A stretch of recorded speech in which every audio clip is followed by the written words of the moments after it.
Hi everyone, this is Carl Aline, and I wanted to give you a quick tutorial on how I use Opus. So Opus is pretty cool because it is a software, an AI software that can take your videos and chop them up into different chunks, whether you use it throughout the year or use it for a week or use it for a month. However long you use it, you can use these videos and they could be green, evergreen, meaning you could continually use them. So I'm gonna share my screen right now and show you the home page. And there's a free version and there's a paid version. I have the paid version. If you have the free version, it might show up a little bit different, but pretty much here's the big idea. So I want to grab a video that I want to chop up, and here is where I'll put it. If it's a link that I have from YouTube or Twitch or a Zoom link, I'll put it right in here and I'll chop it up. What I do though, usually for me though, I like to upload my videos. I just download my videos and keep them for reference, and I'll put them up to Dropbox or something like that. So I'll click the link,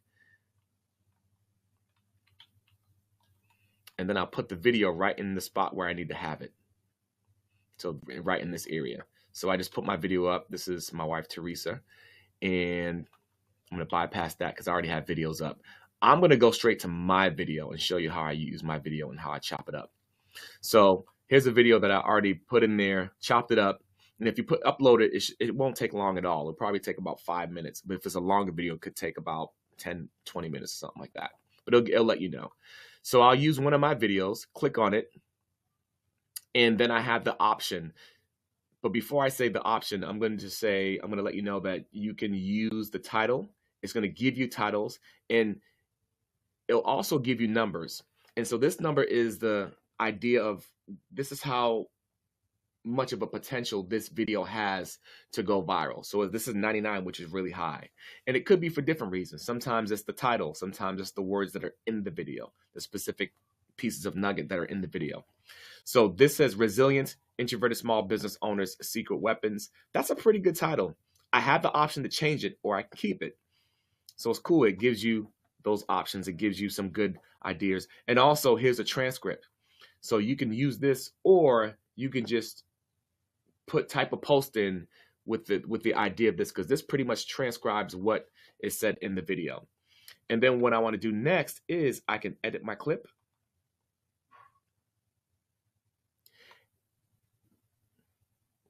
Unsave draft, I could discard that just for the sake of this tutorial. And so if you notice some of my words are in green, some keywords in there. So I could change it to my brand color if I want.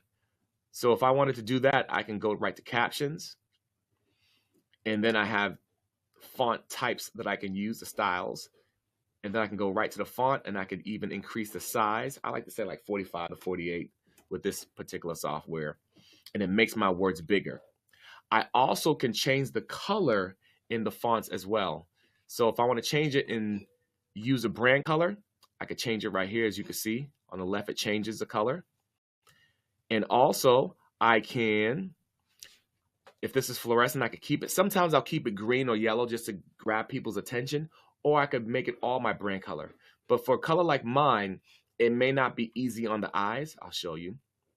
So sometimes I'll make it a little bit lighter so that it's more appealing to people's eyes. On the captions, if you go to effects, it's going to give like a main keyword. I don't know why. For some reason it does this, but you kind of got to work with it. I can make this lighter blue if I want. See how the color changes right here. And so I can have those specific words changed in the color. So that's pretty much how I use it. Once I do that, if I'm happy with what I like, I could press save, or I could click export right away. Export, you'll be able to download it, and you can either just put it up on social media just like that. What I do, if I want to put like a flyer or something at the end of it, I could put a flyer right here, or you could put it into another software. I use CapCut because I like the cool transitions. So I'll put it in there and I'll edit it. I'll take it a step further to edit it in CapCut. But you can put a flyer or something like that at the end there if you want. Now just know that when you put it on social media, and if you do use a flyer, that's cool, but that's another topic as far as what you put on your social media, what you put out in posts. You want to give as much value as possible, but you also want to give call to actions. And as far as your call to actions, people have different things that they say about that. For me, I'll put a flyer at the end to give people a call to action to take a step further, but I don't do it too much. I only do it on a certain number of my content, probably like a third of my content. And then everything else I give value. And sometimes that changes too. I'm always testing stuff out. So hope this is helpful. Let me know if you have any questions. You can put it in the comment area and I'll be more than happy to help. And as usual, we'll talk soon. Peace out.